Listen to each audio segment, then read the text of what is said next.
kwamba kuna dhambi ambazo mtu alizaliwa nazo. Vile tu umezaliwa ulimwenguni, unazaliwa kuwa mwenye dhambi, na katika zile dhambi tunaweza tu kuoshwa kwa damu tu ya Kristo. Ndiposa ni maana sana katika hiyo hali ya kutubu, ili mtu aweze kukombolewa. Na wakati mtu anapokuja kwa Kristo, anakombolewa, anatolewa kule kwa laana ile ya dhambi ya dunia ya ulimwengu, ili aweze kuishi maisha ya Ukristo ama maisha sasa ya utaua. Yes. Kwa hivyo jambo la toba ni la maana sana. Vile vile ni vyema sana kuweza kusoma neno la Mungu na kuweza kulifahamu kwa njia ambayo inastahili. Mchungaji, unaweza nisomea andiko moja tu mahali katika Timotheo wa pili 2:15 mstari wa 15.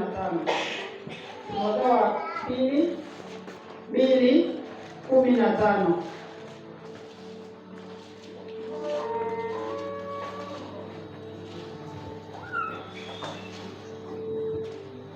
Timotheo wa pili mlango wa pili mstari wa 15.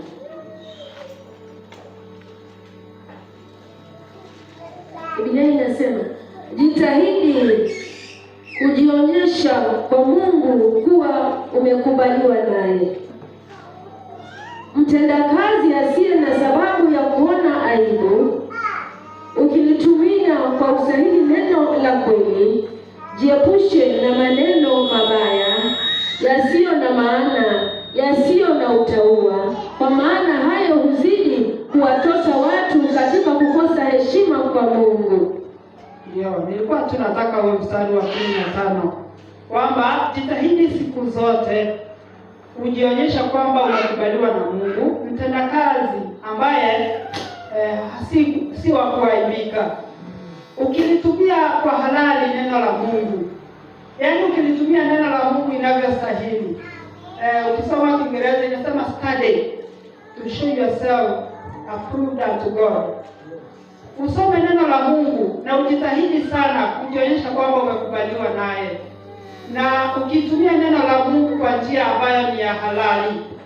Kwa sababu nasema hivi kwa sababu kila mmoja hapa mnaelewa habari ya Mungu imetumiwa vibaya sana na watu.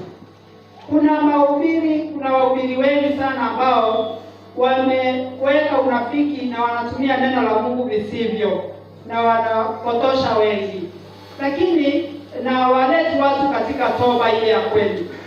Kwa hivyo nashukuru sana na furahi kuona watu wakati wakifikishwa katika ile toba ambayo inastahili. Na vile vile kuna changamoto nyingi katika Ukristo. Wale ambao wanaomwamini Kristo na wale ambao wanaohubiri habari njema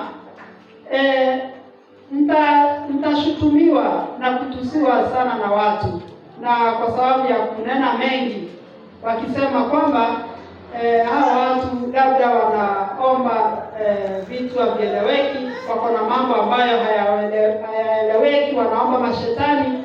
Haya mambo yote Yesu alisema kwamba tutaona, na ndiposa ni vizuri sana vile maandiko yamesema, uwe siku zote kujibu swali kwa yeyote ambaye anaweza akauliza kuhusu tumaini ambalo mko nalo, kwa upole na unyenyekevu. Hata hilo ningependa tukisoma hiyo nikimaliza katika Petro wa kwanza 3 mstari wa 15 na 16.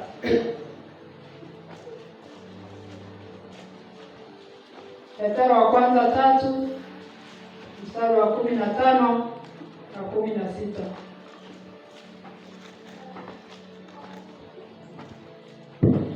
Biblia inasema, bali mtakaseni Kristo kuwa Bwana mioyoni mwenu, siku zote muwe tayari kumjibu mtu yeyote atakayewauliza kuhusu sababu ya tumaini lililomo ndani yenu, lakini fanyeni hivyo kwa upole na kwa heshima, mkizituza dhamiri zenu ziwe safi, ili wale wasemao mabaya dhidi ya mwenendo wenu mzuri katika Kristo waaibike kwa ajili ya masingizio yao.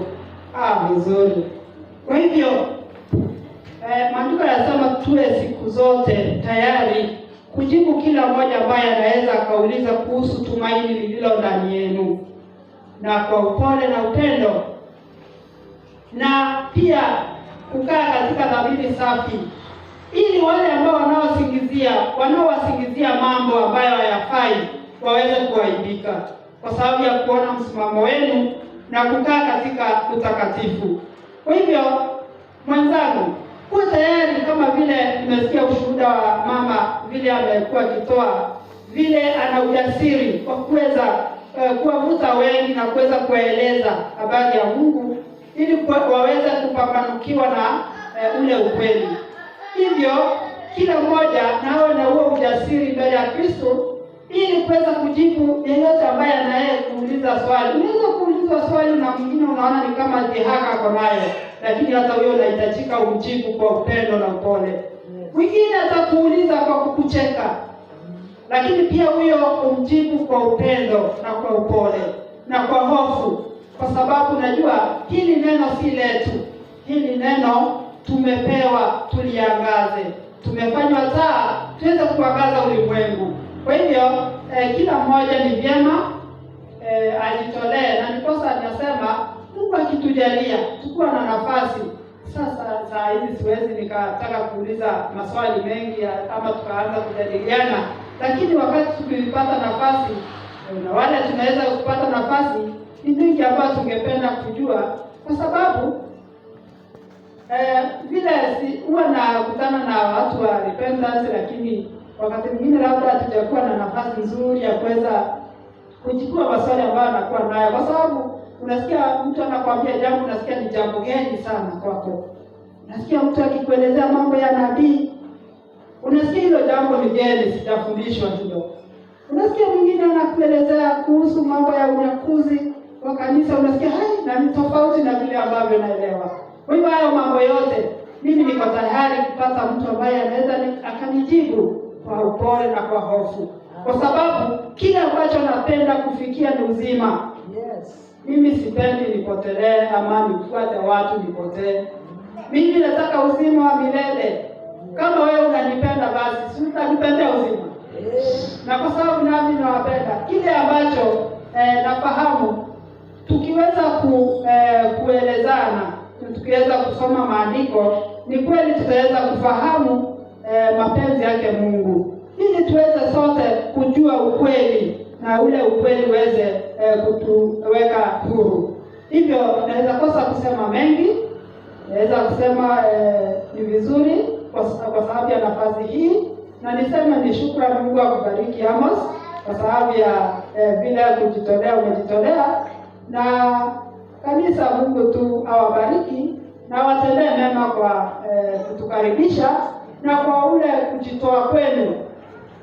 Hiyo taabu yenu huko kujitoa na kujinyenyekea, Mungu wa rehema aangalie na akubalie mioyo yenu isije ikasahaulika katika kitabu cha uzima, kwa sababu hapa duniani ni watu wengi sana wamepotea, wengi sana wamepotoka, lakini wale ambao wanaokuja mbele za Mungu kwa mioyo safi bila unafiki, wanatubu bila unafiki.